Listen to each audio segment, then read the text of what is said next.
Welcome to episode 70 of Social Anxiety Solutions, your journey to social confidence. My name is Sebastian van der Schrier and I'm an ex-social anxiety disorder sufferer. Thanks to energy psychology and the help of some brilliant therapists, I've been able to become free of anxiety. I'm comfortable and relaxed in social situations. And on this show, I interview different kinds of experts a lot of the time. It used to be every week. And these experts are researchers, psychotherapists, healers, coaches, psychologists, and they're both from Western traditional psychology as well as the new and emerging field of Eastern energy psychology. And so each week we'll put new tools into your toolkit to enhance your social confidence. And this week I'm interviewing my buddy Cyrus, and we will be talking about a variety of topics, but we'll be covering bullying maybe in a bit more detail because this month, depending on when you're listening to this, it is Bullying Solutions Month. So without further ado, this is my friend Cyrus. So Cyrus, can you say something interesting about yourself? Sure. Hi, Sebastian. Firstly, Hello. I'm happy to be here. All right. And yeah, I've trained in a variety of modalities, Eastern and Western psychology. I trained in Gestalt therapy. I've worked with a variety of other new age mediums, transformational breathing, biodynamic breathing. I've studied somatic experience, bioenergetics, and then many healing modalities, Reiki and a number of other things. And all of that actually was driven by kind of the topic of the day, actually, Sebastian. Exciting. Yeah. And we're improvising a little bit with this microphone that we have to pass along because we had some technical difficulties, but we're trying to work with it. So yeah, thanks for being here. And I thought we'd kick it off with a question within the theme of the day. And so, what is your experience with bullying in your life, and maybe a bit of how that felt to you? Because a lot of people that are listening to this, they have experienced this, or they know people that have experienced this. I've experienced a little bit of it myself. Like, what was that like for you? And yeah, what were the thoughts that you were having? What were the feelings that you were having, so people can relate a bit? Yeah, it's interesting. Bullying was quite a theme of my formative years, right the way back to my earliest memories. I can remember these feelings of being separate to everyone else, being different, being alone. My bullying career, my first experience of bullying, I was like 7 or 8 years old at school, and the effects of that were this feeling that there was something wrong with me. Because it didn't come from one person, it came from a variety of different people, some of which were the teachers as well. And so I was left with a feeling that there was something wrong. And then as time went by, that feeling transformed. When I was in my teen years and still being bullied, it started to dawn on me that actually there wasn't so much wrong with me. It was the way that the outside world viewed me, the labels that they put on me. And yeah, the feeling was that there was something unjust. And there was an acknowledgement, there was lots of things wrong with me too, but nothing in alignment with the level of energy that I was feeling in a negative way that was coming towards me from the outside world. I think we're going to have to wing it, lift my finger when I want to say something. But can you maybe say a bit about what the bullying was about? Like, what did they bully you for? Yeah, cool. Yeah. So actually we're in black and white, so maybe it's not so visible, but I'm quite dark-skinned.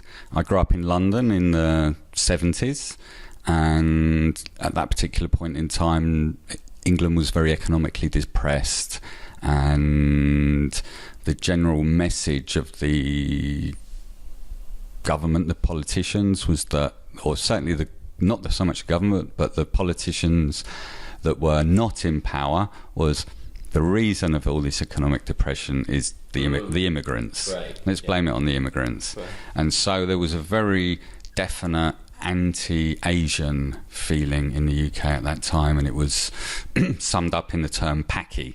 And that was a term that short for Pakistan, but actually related to anyone from the kind of subcontinent that had brown skin, be it Sri Lankan or Indian or Bangladeshi or Pakistani. Or me, who I'm Persian origin, my surname's Irani, so I'm of Iranian descent.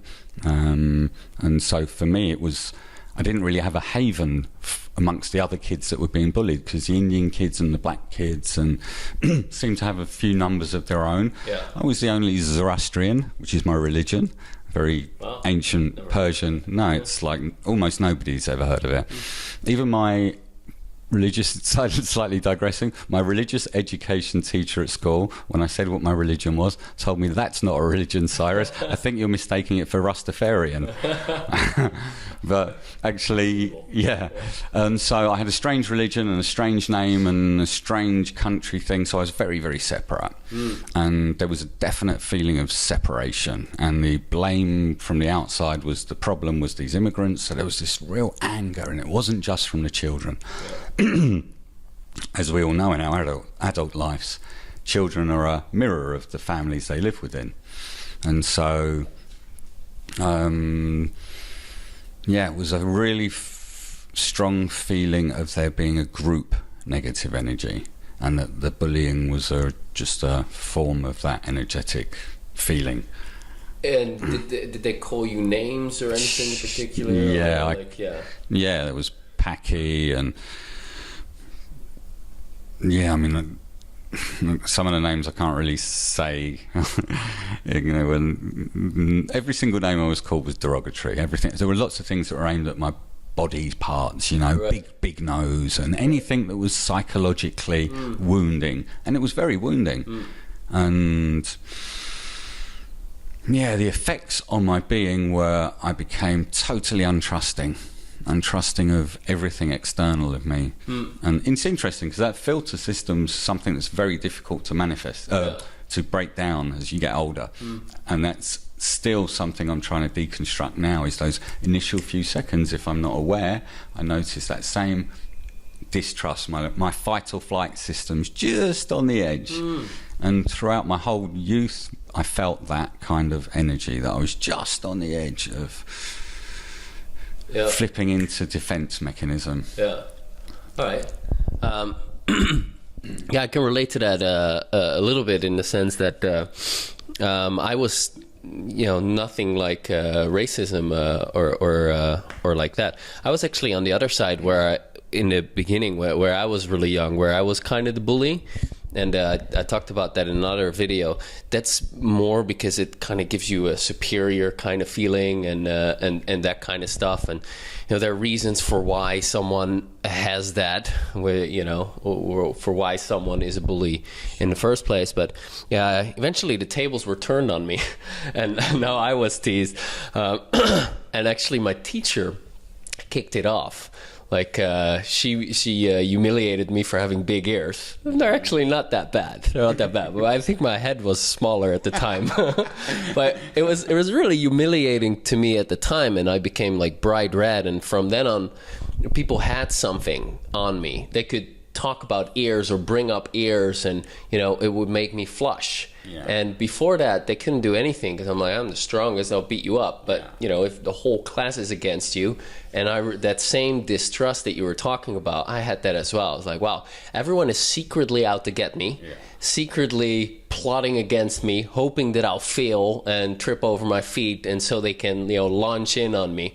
And that distrust, same for me. I'm a long time addressing that kind of stuff. It's it actually is quite a damaging thing to bully someone, and to go through the experience of it.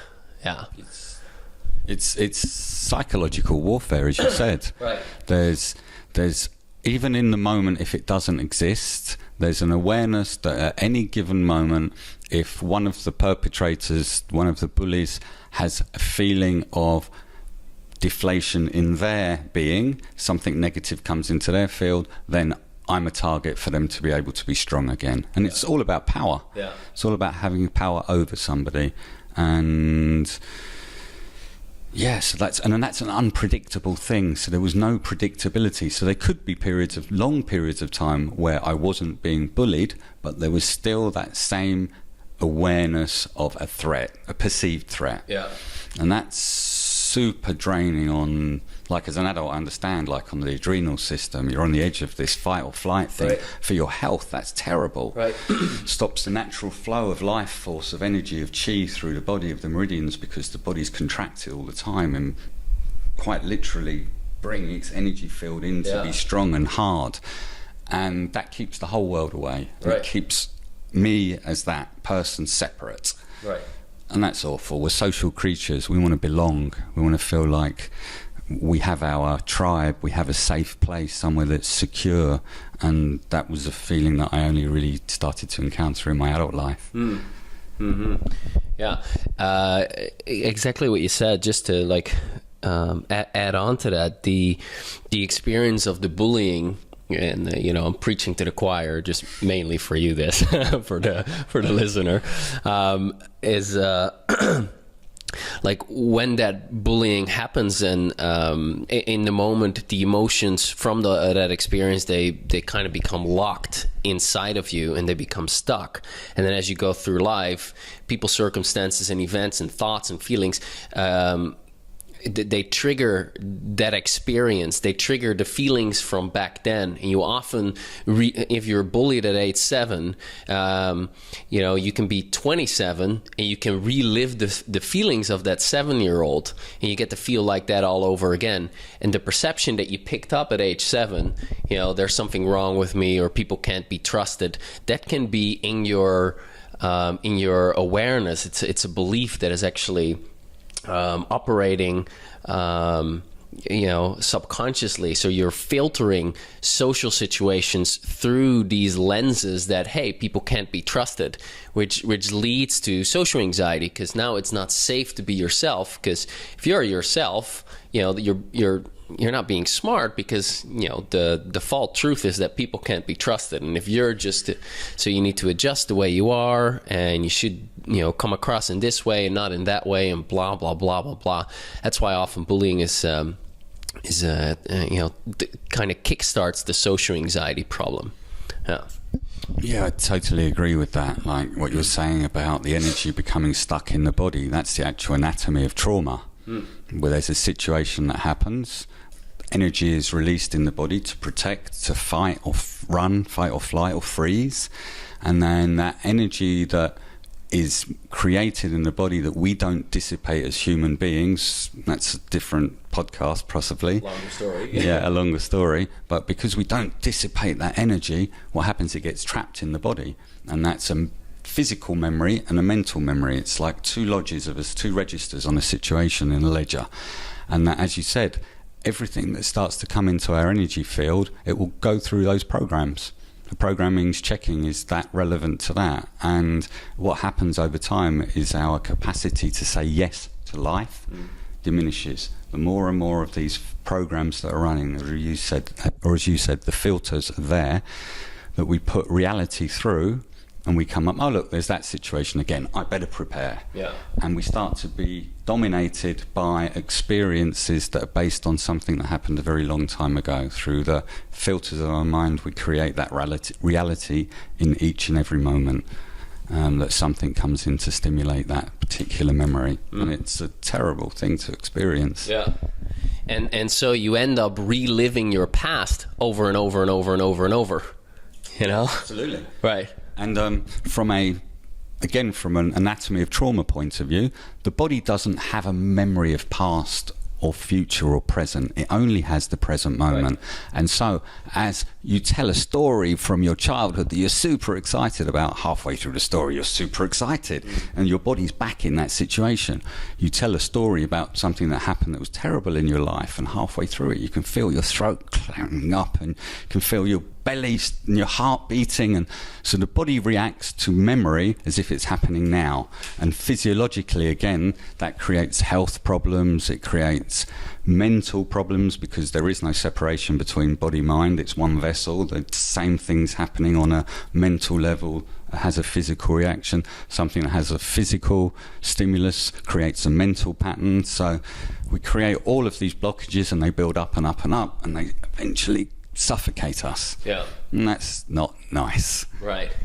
But there's good news, and that is there are actually quite a bit of solutions for that. And that's also, for a big part, what this podcast is about. And the mainstream solutions that are out there are in need of an update. And, I'm being very nice. But what I'm curious about is what are the kind of techniques that you used in order to kind of start to break up and dissolve these traumatic experiences and that energy that was locked in your system and that kind of stuff? What did you find was very effective for you?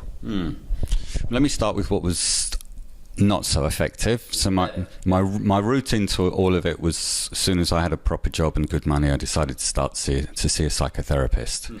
Because at that point in time, I didn't live in the New Age community I live in now. There's all these New Age techniques. You had a mental issue, you had an issue, you went to see a psychologist. Yeah. Went to see my doctor, he told me to go and see a psychologist too. So I ended up finding a psychotherapist and going to see them for 6 years. Oh, wow. At great expense. And wow, at the end of those 6 years, I really knew my stories. I had such a familiar feeling with them. But if I was to gauge my 6-year experience on the amount of healing that went on in my being, it was, I won't say there was none of it, but it was a very, very small amount considering the amount of time and money I put into my healing. And in the end, I stopped. Because of that, there was no significant change in, I understood my story really well, and I knew that my psychologist was super empathic and that I could relax there. But as soon as I stepped out in the wide world again, there was that same kind of anxiety about it around me. And so off I went from the UK, and I started traveling the world. And I went to India. And India's a magical, mystical place of such a huge spectrum of different offerings, and I started to try as many of them as possible. And some of the things that had the biggest impact on my healing were modalities that really didn't focus so much on the story, but focused on the physical impact of that story. So started to deal with the physical body as opposed to the mental body. And through those journeys, I found that there was some of the modalities I tried had almost immediate relief, a real feeling that something had been released. And lots of those releases took the form of some weird physical releasing that if I'd been told about this prior to finding the spiritual world, I would have thought, I'm not going to do that. It's a load of crazy people doing some mumbo jumbo. Because some of the techniques were very unusual and the results were often crazy. And it was my body starting to release this stored up energy to protect myself. When that started to come out, it came out in the form of movement, of tremor, of crying, convulsive crying for hours. I did anger processes where I was in a center in India called the Osho Multiversity, and they have a padded workshop space, so you can literally punch the walls. And I did processes in there that lasted 6 hours with wild music playing and this energy release. And it's an interesting fact that as soon as the physical body and as soon as the human being feels safe, that there's a safe space for it, and that we point ourselves to the possibility of a healing, the intelligence of the human body, which keeps us breathing and growing and all these amazing functions, wants to do one thing, and that's to heal itself. And that process will happen every time we're in that space that's safe. And a lot of the therapies I did were workshops that had a variety of different modalities in them. I've done workshops that involved a lot of active meditations where you got in touch with the story, the feeling, whatever it was, that's that thing that's the core of your trauma, and to focus on it, to feel it, to feel what it feels like in the body, and to start to understand the dynamic of that relationship, and to feel the effects of the paralysis that come from that, and then to start to work through it, to start to move through it, to scream through it, to breathe through it. And so again, back to the kind of anatomy of trauma, the breath is a huge part of our life. You know, we can go weeks without food, days without water, and yet a few moments without breath. And yet very rarely do we focus on the quality of breath as anything. And when it comes to situations where we're scared, almost invariably the breath stops or becomes short. And so through a lot of different breathing techniques, I learned to, rather than be paralyzed, to find a way of breathing through that. And what happens is the energy that's locked in the body again starts to be released. And so for me, the two things I mentioned in my bio, which were somatic experience. And somatic experience is a modality where we observe the body as one whole vessel. And so as the story is being told, your practitioner will be listening to your story, but really observing what's going on in your body, because the body tells so much, and seeing what happens and where's activated and where's locked, where that energy is trapped, and then using various techniques to see if we can access that energy and let it be released. And with the energy released, the story starts getting released. And it's an amazingly unusual thing to experience. Is that from Peter Levine or not? Yeah, that's from Peter Levine. And then there's a variety of different breath techniques I work with. I work with transformational breathing and holotropic breathing and biodynamic breath and trauma release, which is all these long name things. And these have been super key tools in the toolbox that I use as a therapist with other things. And yeah. Okay. Can you maybe we've exchanged some sessions, and I've experienced the breath work, and it is a wild ride. I tell you that, it's a wild ride, and it is amazing, and it's very effective. And you go into a different world when you do that kind of breathing. And what was your initial experience with that breathing, that kind of breath work? Like, what got you into it? And maybe it's the wrong question. Long story. What was your experience with it? Like, for the people watching or listening to this, like, how can we get them curious enough about it to give it a go, so to speak? So the breath is a vehicle with which fear and trauma sets in the body. Something comes in. This is a very gross description of it, so you can just get the idea of the kind of mechanics. And that energy gets trapped somewhere. And then the breath can be a vehicle to release that. So if we can access that same pathway going in and find its exit, then we can start to release that. So the question of how somebody that's never experienced breath therapy can start to get an understanding of what it is. How did you experience it? Well, I was in India in a place called Hampi, and Hampi's like this kind of lunar environment. It's like nothing on Earth. It's a unique place. It's these huge boulders and rocks over this huge landscape, but not very high. They just go on for hundreds of kilometers, and it's like being on the surface of the moon. And I used to go and walk in there at sunrise, and one morning in sunrise I could hear this screaming. And so I followed. It was like the Pied Piper playing a tune. I was drawn to this, and I came around this rock, and in this kind of little open cave space was a girl lying on the floor, and a guy sitting next to her, and she was releasing this, what sounded like a demon. And he had all of these cushions around her. They had like 15 cushions with them, and she was beating on the cushions and screaming, and her body was convulsing. And this person was sitting there a little bit like the Buddha, breathing deeply, and encouraging her to try and stay present and try and breathe. Every time her breath got stuck, he was encouraging her to breathe through this. And it felt a little bit like watching an exorcism, right? That something inside this being was coming out, and I don't know, it felt and smelt dark and twisted, but I could see some lightness coming into her as this was releasing. And I stayed and watched, and then as they were walking off, I wasn't watching, I was watching from a distance. And as they walked off, I started to walk down, and I was walking next to them, and they'd stopped speaking, and then I just started speaking to the guy and asked him if I could speak, and he said, yeah, no problem. And I asked what he was doing, and he said, 2 minutes of explanation.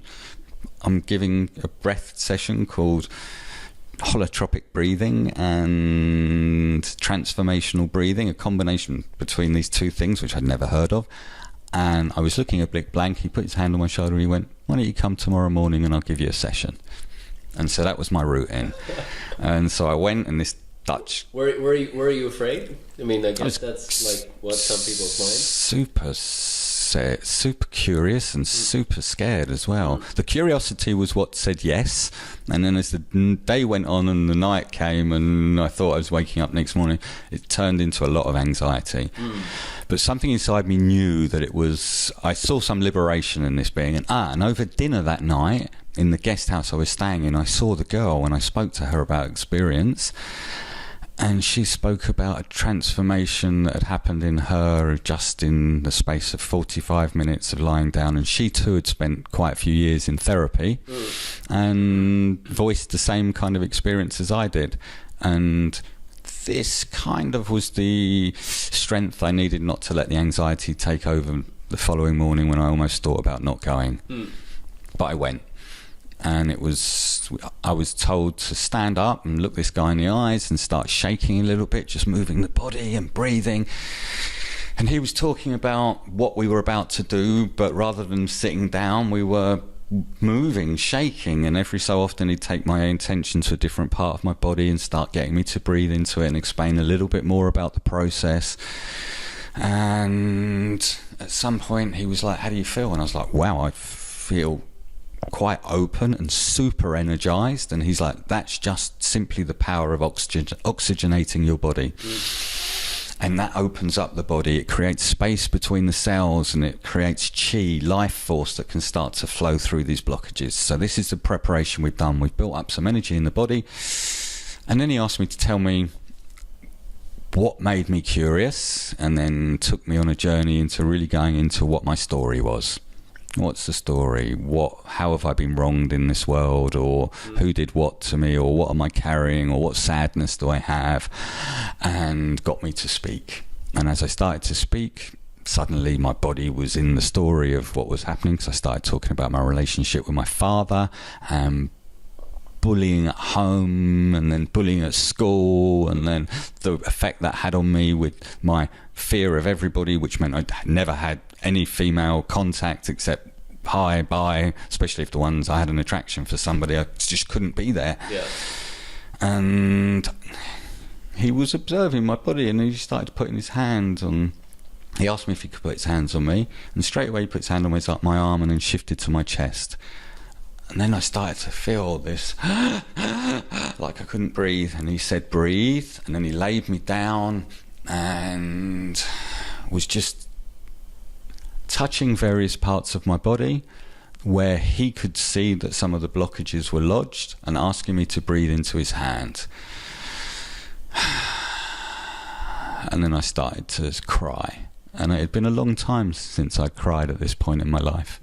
And I'm not sure if I'd ever cried for this reason, because there was no reason. And yet there was a huge, my nose was dripping with know stuff, and I was wailing like a banshee, like a little baby. Yeah. And my arms were all over the place, and at one point there was this feeling of, wow, I'm having an out-of-body experience now, because there's some calm witness to what's down below, and it's the rage and anger and separation and persecution and all of the things I'd felt and never had the possibility of releasing suddenly had space to come out. And it was, at that point, the most profound experience I'd ever had in my life. And at the end of it, I felt like I looked around and I knew I was in the same place, but the world looked completely different. Nice. So there you go. All right. Breathe. Oh, it's funny. Yeah. It's an amazing thing, the whole breath work and the stuff that is out there. I'm just trying to see, is like someone is listening to this for the first time and they're like, where the hell did I end up? What is this? But this is actually backed up by a lot of like, I'm reading a book right now. Let me just quickly pull it out. Yeah.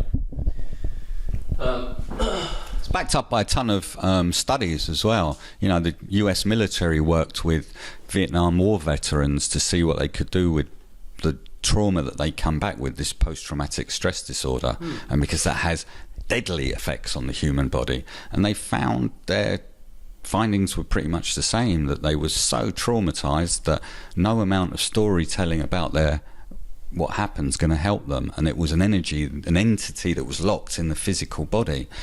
And they've got a huge budget, and their research pretty much tells the same story, that in order to really release, there needs to be some physical effect, and there needs to be a shutdown and some new software installed, or the old software revealed again. Yeah. That some programs have latched into there, and they are taking us around in a groove in a record to have the same experience over and over and again, regardless of what the outside world is doing. And for the first time, actually, after this session, I felt like, that's why I said the world felt like it was a new place, because the glasses had started to come off. Yeah, yeah, and that's my experience with it as well. Like, you feel, you know, there's something has shifted afterwards. You know, it's not your typical, aha, I have a logical insight, I see things differently now. I mean, I'm not dissing that. I'm dissing it a bit, but I mean, I don't mean to disregard that as something powerful. It is very powerful if your worldview gets shifted and you have an aha moment, but this is something different. This is where you have an emotional and energetic shift.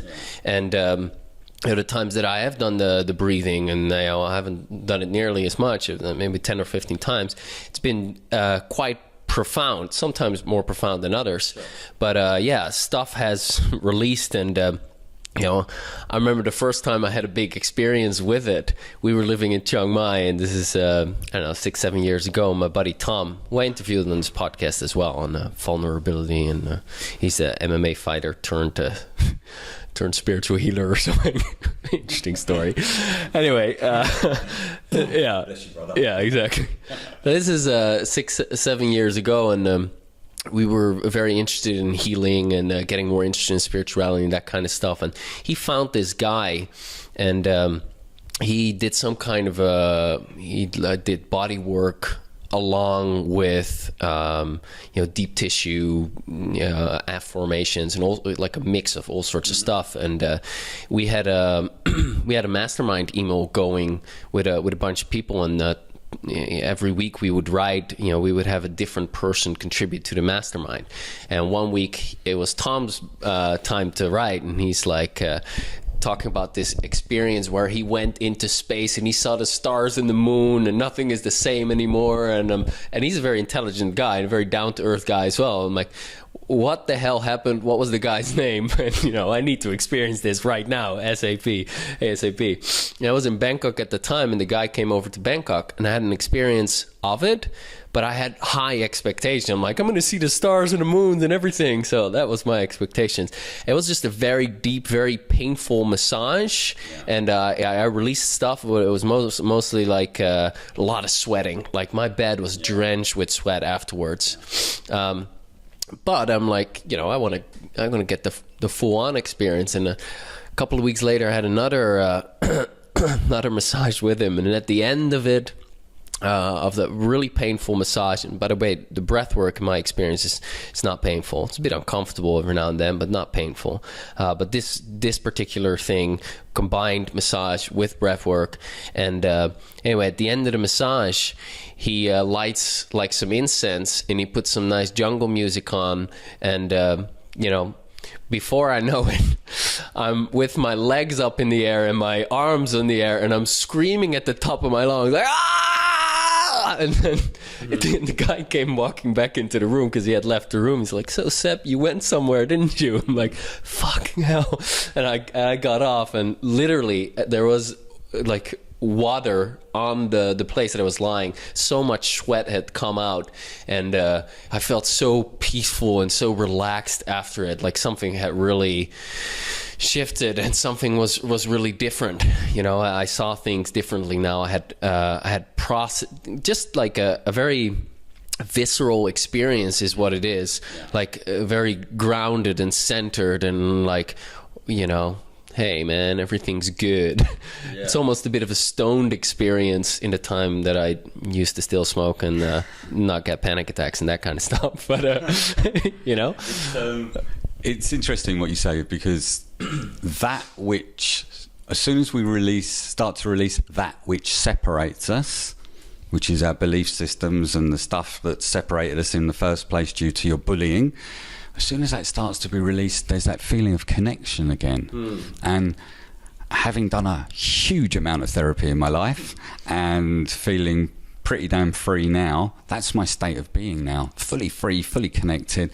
The crazy kid I should have been when I was a teenager that I wasn't able to be is like part of my state of being, of my adult being now, you know. Just this freedom to look at the world and think, yay, I'm lucky to be alive. Whatever I want to do, I can do. No fear of going somewhere new, no fear of meeting people new. It's like a complete transformation.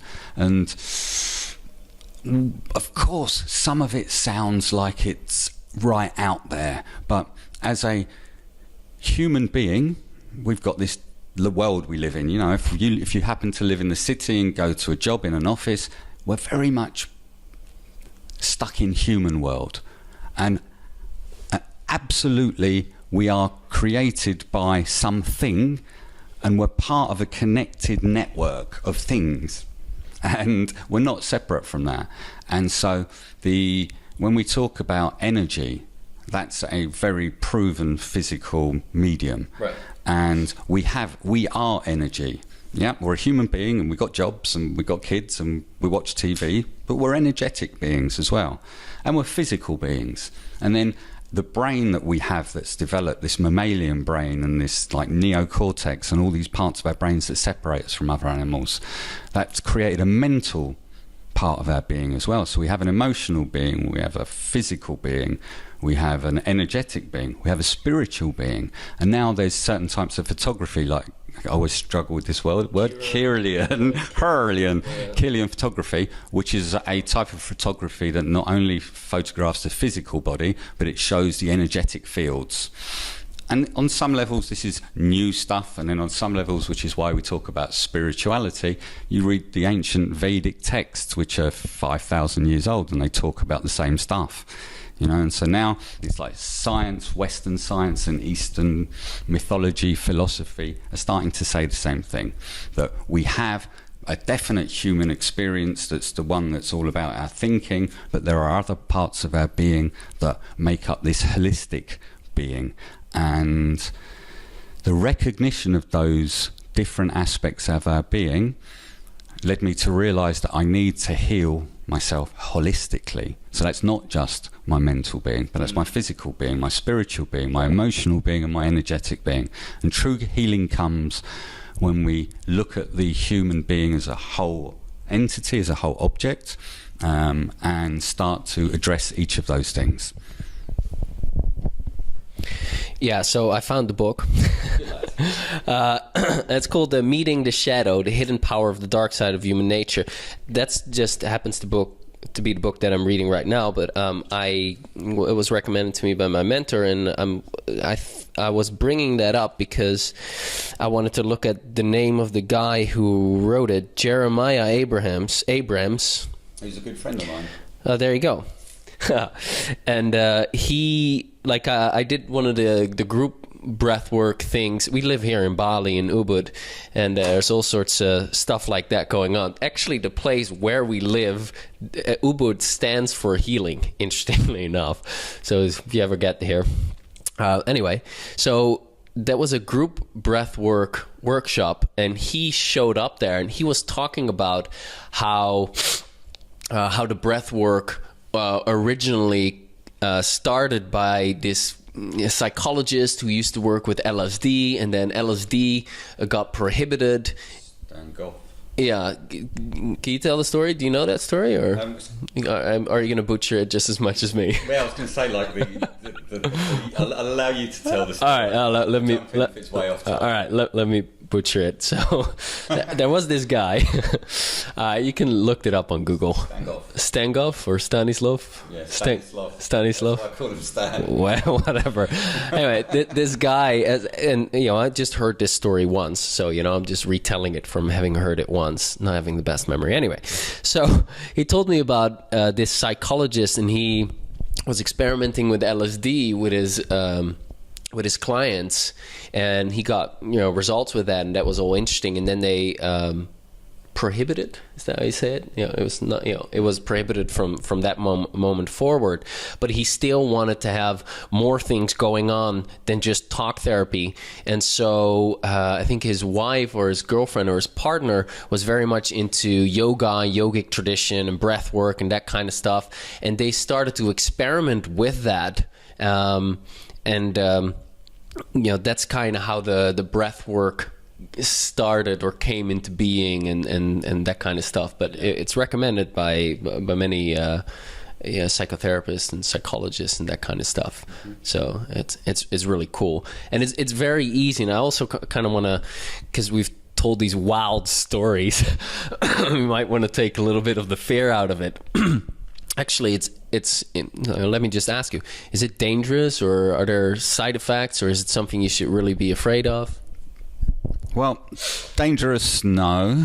Side effects in a negative way, there could possibly be some. It's definitely, there's some medical states that you don't really want to do breath work in. If you have a bad heart, high blood pressure, there's a variety of medical conditions that it would be good to seek medical advice first as to whether to do it. But if you're reasonably fit and healthy, just twist it in the mind, then it's a super unlikely chance of you having an experience that isn't going to be highly liberating. Right. It may be, how can I describe this? Let's talk about the analogy. I'm sure it's very, very painful for a snake to shed its skin, but it's absolutely essential for its growth and well-being. And so the process itself, sometimes, like I said before, you were sweating the bedware. People are crying. I was screaming and whacking my hands. The girl was screaming at the top of her voice. The first, I can almost see her now still. It's such a profound experience. And so I can't say it's a pleasant experience, but it's about coming out the other side through a transformation. And like I said before, the incredible intelligence of the human body cannot be underestimated. Each of you out there now, if you're feeling like you're disconnected and this story doesn't sound accessible and it sounds like some mumbo jumbo, just think for a minute how amazing your body is, how it takes care of the functions that the human body needs, your breathing and your digestion and the production of cells and the expellation of toxins and all of these other systems. They're all happening at all time. How you were once this big and now you're this big. It's an amazing vehicle, an amazing biomechanical device. And all it wants to do is heal itself. And that healing doesn't always look the way that we would imagine healing to look. But it's almost invariably the outcome of the process is a healing one, is a one of liberation. I run workshops and various stuff, and in the workshops, in the sharings at the end, the words that are most common are free, liberated, transformed, connected, open, loving, playful, and those are qualities that you don't want to deny yourself. And there are now many therapies out there. I mean, I've been on the flip side of receiving some sessions from Sebastian too, and I feel myself just going back to some of your sessions, and they're transformational. And transformational breathing was called transformational breathing for a reason, right? Because it is truly transformational. And I studied acupressure, and so when there's you were talking before about your first breath session being with a massage therapist. That's like where they can see that those blockages are in the body. If you start getting in there and starting to manipulate them, that's opening that body up as well. It's trying to create space where there is no space. And when there's space, there's movement. When there's movement, and space, energy can flow. And we are beings that have all of these meridians that they show in Chinese medicine, or the nadis as it's called in the Indian and the Ayurvedic yoga system. And when these get blocked, it causes disease. It causes dis-ease, causes anxiety, stress, trauma. They're all varying degrees of the same thing. Your body and your mind are caught and blocked and not free to experience the present moment as it is. And once you start to release those things, you go back to being this kind of childlike being that's fascinated by the world and playful and excited, and boom. Very nice, yeah. All right, that is the end of part 1. I've decided, since this interview went quite long, hour and a half, to break this up into 2 parts. So in the next part, we're going to go into more details on the breath work, what Cyrus did to overcome his challenges, how he got to this place where he's so free. We go into a lot more details. Really awesome interview. I was really enjoying it. And so that's it for this week. And I look forward to connecting with you next week again. Bye for now.